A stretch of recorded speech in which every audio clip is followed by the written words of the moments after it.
Hello and namaste, my sweet creative friend. Welcome. I'm so glad that our paths have crossed today.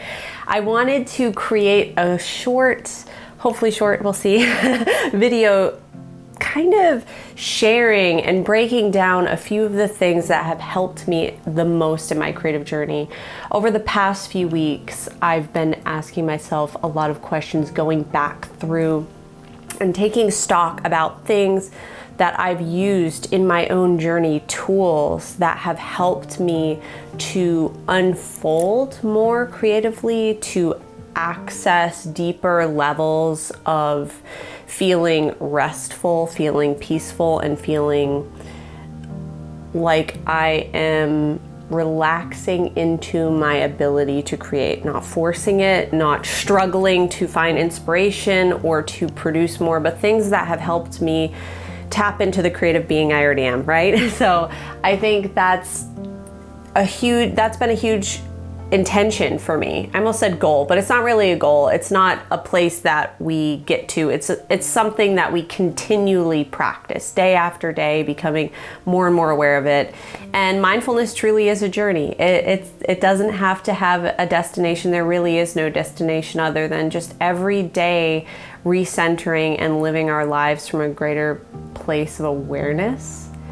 So I thought I would break down the 3 things that I identified that have helped me the absolute most. Have a cup of hot coffee. It's already grown super chilly here in Vermont. I don't know about where you are. Maybe you're somewhere nice and warm. Send some of that my way. It's already fall here. So the first thing that I would say has helped me so much, and I would love to make it accessible to more people by sharing about it more. And I also make some of my own and share them on my channel, is meditation. I've been sharing some meditations recently, and that's because they've helped me in such a deep way. I think we can leave our preconceived ideas of what meditation is at the door, and we can allow it to be something different for each of us, depending on what we need it to be. Meditation can be something we do for 5 minutes before we start writing. It can be something that we take 5 minutes to help ourselves recenter at the beginning of a day or at the end of a day. It doesn't have to be at any particular time. It has to be when it feels right to us. Meditation doesn't have to be sitting cross-legged or on the floor or on a yoga mat or overlooking some beautiful view of the mountains, saying the same phrase over and over again, or sitting there for an hour. It can be those things, and that can be extremely wonderful, peaceful, blissful, but it doesn't have to be. It can meet us wherever we need it to meet us. And for me, that often looks like 5 minutes in the morning, 5 to 10 minutes. And sometimes I'm just sitting outside, enjoying the bird song, enjoying nature, enjoying the peace and stillness. Sometimes that looks like rolling out my yoga mat and sitting for a 5-minute meditation, a 10-minute meditation, repeating a mantra or a phrase. Sometimes that looks like lying down in yoga nidra, which is a really beautiful method of meditation, which you practice it by lying down, and you're usually listening to a guide talk you through these very peaceful, kind of bringing your awareness to different parts of the body, and sometimes different imagery and stuff like that. Really, really relaxing and soothing for the nervous system. It can look like a lot of different things, but the most important thing is to keep it extremely simple. That's why when I share meditations, I want to share something that if you're someone who doesn't know where to start necessarily, but you think maybe that would help, you can just try one of those. They're like 5 minutes, 10 minutes sometimes. Most of them I try to keep like 5 minutes because I really don't think it has to be anything fancy. It really doesn't. It can just be 5 minutes, and we can use positive affirmations for creativity, positive affirmations for writing a specific type of book. We can really invite whatever we want into this practice, but what meditation does is it causes us to slow way, way, way down from the fast pace of this world, to pull back from all the clutter, emotional and mental clutter especially, to empty our minds and to just be sitting in stillness, grounding, centering, landing here and now in this moment. And I find that the times when I struggle to create, it's because my mind is in 100 different places. I can't land here. I can't be present enough to create. I think the best art flows from this place of being present, being grounded. If you think about how creative kids are, it's because they're always in the present moment. They're just wrapped up in whatever's right in front of them. And I think we can tap back into that childlike bliss state that helps us to create by just becoming aware of what's going on within us right here, right now. Becoming aware of your own breath, the fact that you are alive, the fact that your heart is beating and you're here and you have this ability, this burning desire within you to make something, and that's so beautiful. Let's recenter in that. I think that's what meditation can be, an opportunity to root ourselves like a tree in that idea and become still, find stillness. Alternatively, if meditation doesn't necessarily ring, like, not ring true, but if it doesn't resonate, I think is the word I was looking for. If it doesn't resonate, it doesn't really draw you in, check into breathwork. And I also did a breathwork meditation one time, and I'll link some stuff below in the description of this video if you want to try some things. But I also have practiced Wim Hof's breath method, breathing method, and that's really, really good. It's something that helps you clear the body, clear the mind, and enter this state of just feeling super, super restful. I often, after I practice breath work, which can have some fun, kind of funny effects that come with it. It affects different people differently. I usually laugh a lot after a breathwork practice. I will be like laughing hysterically sometimes because it's just like so soothing to the point where it's like you just feel so relaxed. It's almost like funny. As our bodies enter the theta wave state, that is like our resting, sleeping state. And there are studies that have shown that when we first wake up and we're in that state of like semi-consciousness still, when you can't really tell if you're awake or sleeping, and when we first come out of that state, that's when we're actually at our like peak of creative thinking. And a lot of people will create best during that time, and I found that that's very true for me. My most creative time of day is in the morning. That's also where some of these studies that have talked about do all your big decision making like early on in the day, not later in the day. That also has to do with our cognitive abilities being affected by coming out of the theta state and into a different different states. There's like several different ones. I don't know too much about that, so I don't want to delve into it and say the wrong thing, but look into it because it's very interesting. And so breathwork practice can actually help us to tap into being in a theta state of relaxation. And so it can provide a lot of interesting benefits. Anyway, so those are a couple things that have helped.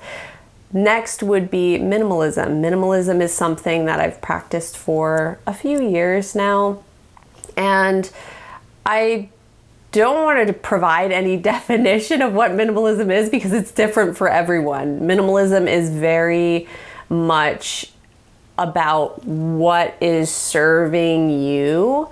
It's a concept that is very old, and it stems from this idea of letting go of that which is no longer serving you so you can further embrace what is actually serving you in a really positive way. That to me is the best way to describe minimalism. And so for me, I spent a lot of time with physically getting rid of things that I didn't need. Also, digital minimalism, letting go of a lot of digital devices and apps and things like that. I've done some videos about how I don't really use a phone or anything. But honestly, I think one of the most important aspects of minimalism can be delving into emotional minimalism, minimalism of mind and thought. Beginning to pull back and look at what are some of the mentalities that we've adopted over the years and kind of made our own, things that might even be limiting us or holding us back without us even realizing it. I think as creatives, a lot of times we can hang on to negative self-talk, either from others, from the world, or from ourselves about our work, looking back, judging our past work, judging our present work, giving ourselves benchmarks that we have to reach, and then we just push that out further and further, so we're never really even deeply celebrating the goals that we do hit and the things that we do achieve.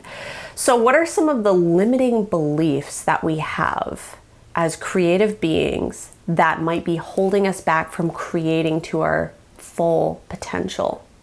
Because we are really unlimited creators. We have this unlimited capacity within us to create. And I think that the only thing that holds us back is ourselves. So what can we minimize? What can we get rid of? What can we let go of and compassionately release that's no longer serving us?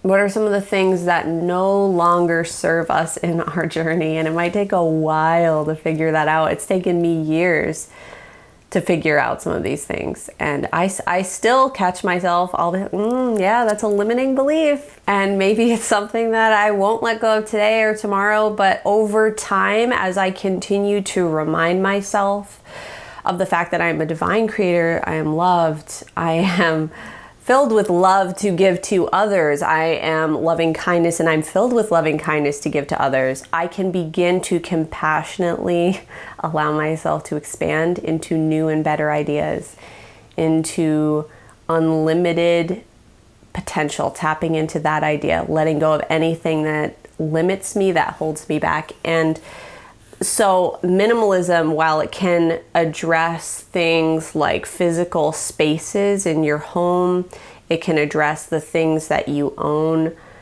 I've found that over time, it's grown into something so much deeper for me. It's a tool. It's not a so much a system of belief as it is a tool that you can use, that anyone can use. It's not like you have to sign up for the whole lifestyle. You can tap into this tool and use it in your own life, no matter who you are, where you live, what your house looks like, or how many possessions you have. So I think it's important to not put restrictions on what exactly it is, because it can be something different for everyone. But as I've deepened in my practice with it, it's shown me that I can use it to actually take stock of what's going on in my own mind, to release negative thinking, to adopt positive thinking that can actually help to pull me forward in my own journey. So the last thing I wanted to share, beyond meditation and minimalism, is yoga. Yoga is something that I do every single day. I've been practicing yoga for about 8 years or something like that, around 8 years. And it's completely changed my life. And I pair it with meditation a lot of times. It's kind of a moving meditation. And for those, many of you practice yoga and you know exactly what I'm talking about here. But it's something that without it, I think I wouldn't be as creative as I am, and for multiple reasons. One, there's a science behind how movement affects our cognitive capacity. It actually helps with our neuroplasticity to invite exercise, movement. It increases blood flow to the brain. It oxygenates the body. It physically changes and improves our body's health and the health of our minds. It can also, like we were talking about earlier, help you tap into that relaxed theta type of state where you can create better. But it's doing things in your body. It's making a positive impact on your body and mind. So there is that scientific aspect. And I'll link a couple articles below that are a few that I breezed through before I filmed this, because I wanted to be able to recommend some reading material if you're interested in extra things about the actual science behind it. But beyond that, I think it taps deeper into spiritual principles than other forms of exercise. It causes us to have that moving meditation, that stillness, that pulling back from the noise of the world, to just roll out our mats and settle into these very relaxing poses. And don't get me wrong, it can be a really hard workout. That's what I do every single day, to work out a half hour to an hour of yoga every single day, paired with the martial arts that I also practice. And it's completely transformed my life. It's helped me to become stronger physically, but mentally and spiritually as well. And I think as creators, we need that. We need that extra depth to a movement practice that can help us tap into our creativity, that can help us to settle into our creative minds, that can get us to that peaceful, centered state. So a lot of times when I feel stuck in my book, or I have writer's block, or I don't know what to do next, I just have this stuck feeling, I will often pause, get away from my project, and go do yoga, because if I feel stuck mentally, it can often be released energetically if I start moving physically. So it doesn't even have to be yoga. Sometimes I'll go for a run. Sometimes I'll practice kata. But if you can get moving physically, it will often help your body to energetically loosen up. And for me, that's helped me to eliminate so much writer's block, so many creative obstacles that have come up over time. I will get moving somehow, usually with yoga, and it will help me in so many ways. It will help me to relax my mind, to release any energetic blockages. Like, I won't get all geeky into qi here, okay? But if you know anything about traditional Chinese medicine, you'll also know how this kind of fits into some of those traditional principles of like releasing any negative energy, stagnation within the body. But we won't go there. We won't get into all of that. That's way too deep for this video. It's gonna be way too long. But yoga helps to tap into that. It gets you moving. It helps you free your mind and become more relaxed. So that's something that I would not trade my yoga practice for anything. It's helped me as a creative in so many ways. So these were the top 3 things that have helped me so much: meditation, minimalism, and yoga. I hope that maybe these can be a springboard for you to try in your own way, inviting them into your own practice and seeing what helps you, what works for you. What are some things that help you that I haven't even mentioned here? I would love to hear about them below. What helps you create more freely? What helps you feel more grounded and centered, tapping into that inner creator? I thought it'd be fun to do a video about this too, because I've been thinking about these principles so much lately as I get my nonfiction book ready to be published in the near future. I still don't have a release date for it, but I thought it was high time to give a little update about it. I know it's been a while since I last mentioned it, but that's because I've had this other book coming out, Sparrow Rising, my fiction book, and that's the closing of a series, and I wanted to devote my time to that. But after that launch, I'm going to start easing into, okay, time to get this nonfiction book ready. That book's going to cover a lot of my lifestyle, minimalism, mindfulness, recipes, a lot of things that I do on a daily basis that help me to nourish myself creatively. But paired with that book launch, I'm also going to be releasing, and this is the first time I mentioned it anywhere, a course to go with it. Because I was thinking, I want to have something more hands-on than just a book. I want there to be a book, but I want there to be something else. Like, I really like video format for learning. That's why I go to YouTube a lot to learn things, because I love being able to listen to someone talk through a video and take notes and try different things and actually see visuals. So I put together a course that's called Wellness for Writers, and it's going to be a 10-day journey that covers meditation, yoga, and healthy, nourishing meals that you can make for yourself as a writer. Because I think that those 3 things working in conjunction with each other can actually transform your daily creative process. That's what it's done for me. And I've noticed such a marked difference on days when I ignore those things, or I skip my meditation, or I'm not eating that well, or I don't get moving at all. It's like I don't have any basis, any foundation for me to be creative upon. So because of how much it has transformed my practice, I wanted to put it together in a 10-day step-by-step course that you could follow along and try some of these things, and I could share some of these things, and you can read the book with it, and it all works in conjunction with each other. It's really an embodiment of everything that I've ever wanted to really communicate about creativity and wellness, and how those two things, when paired together, can be the most powerful tool you have as a creator in your toolkit. So yeah, I'm doing that. I've been working on that like so much the past few days. In fact, after I record this, I'm gonna be filming another recipe video. So it's been fun. I can't wait to share it. So the nonfiction book's coming out. This course is coming out with the nonfiction book. So if you guys are interested, let me know in the comments below. I would love to hear your thoughts. I would love to hear your feedback on if there's anything that you're hoping is going to be included, because I'm always looking for ideas.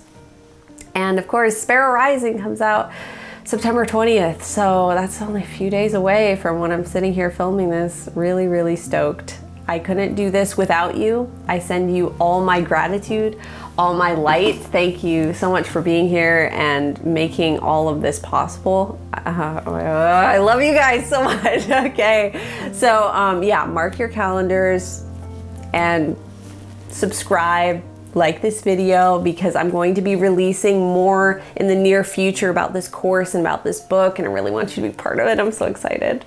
If you enjoyed this video, it always means the absolute world when you give it a thumbs up. Share it with someone who might gain some inspiration from it. If you feel drawn to give toward the channel in some way, you can visit my Patreon, which is linked below, or my Etsy shop, which is another wonderful way to support what I do here on the channel, or check out my books, because I have a lot of books out now. It's crazy. It's crazy. Okay. That's it for me. I love you. I wish you so much joy in your journey, my friend. Stay creative. Namaste.